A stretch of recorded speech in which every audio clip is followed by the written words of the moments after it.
Dictation start होगी 5 second बाद।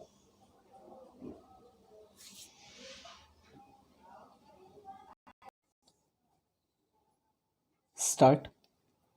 उपाध्यक्ष महोदय, लोकसभा का बजट अधिवेशन कई दिनों से चल रहा है। राष्ट्रपति के अभिभाषण पर लगभग 2 दर्जन सदस्य बोल चुके हैं। आज इस बहस में हिस्सा लेने की मेरी बारी आई है। इसके लिए मैं आपको धन्यवाद देता हूँ। बहुत लंबी प्रतीक्षा के बाद मुझे बोलने का अवसर मिला। सबसे पहले मैं इस बजट सत्र, जो कि 8वीं लोकसभा का पहला बजट सत्र है और राजीव सरकार का पहला बजट सत्र है, इसके लिए मैं सरकार को बधाई देना चाहता हूँ।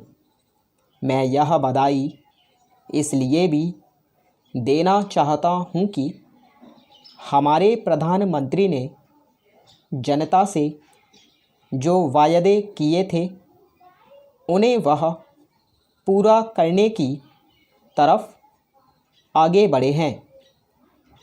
देश की जनता को दिए गए वायदे अगर सरकार पूरा कर देती है तो इससे सरकार की बहुत प्रतिष्ठा बढ़ जाती है। Para change. महोदय, इस संबंध में मैं सबसे पहले भ्रष्टाचार को लेता हूँ। भ्रष्टाचार कुछ कम तो अवश्य हुआ है, परंतु उसे समाप्त अवश्य किया जाना चाहिए। आज भ्रष्टाचार भारत के कोने कोने में फैल चुका है। यह रोग कैंसर के रोग की तरह से है। जिस प्रकार से कैंसर रोग को पूरी तरह से ठीक करना बहुत कठिन है, इसी प्रकार से भ्रष्टाचार को भी पूरी तरह से मिटाना आसान काम नहीं है।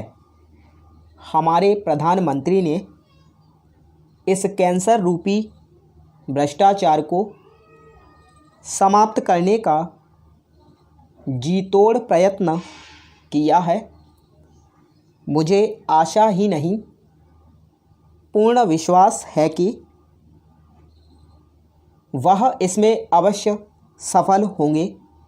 इस संबंध में मैं कुछ उदाहरण सदस्यों के सामने रखना चाहता हूँ। यह भ्रष्टाचार किस प्रकार से फैलता है। जनता को अपना काम कराने की जल्दी तथा गलत काम कराने से भ्रष्टाचार फैलता है।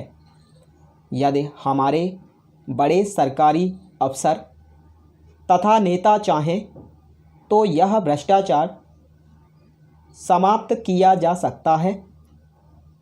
बाबू अफसर के नाम से भ्रष्टाचार फैलाते हैं तथा जब तक उनकी मुट्ठी गरम न की जाए फाइल को आगे नहीं बढ़ाते हैं। चपरासी अफसर से मिलाने के लिए अपना हाथ फैलाए रखता है। इन सब पर कड़ाई से पेश आना चाहिए।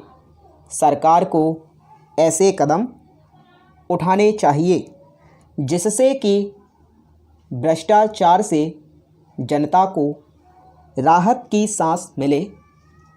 जनता के काम निपटाने में कोई ऐसी नीति अपनाई जानी चाहिए जिससे इसमें भ्रष्टाचार की गुंजाइश ही ना हो।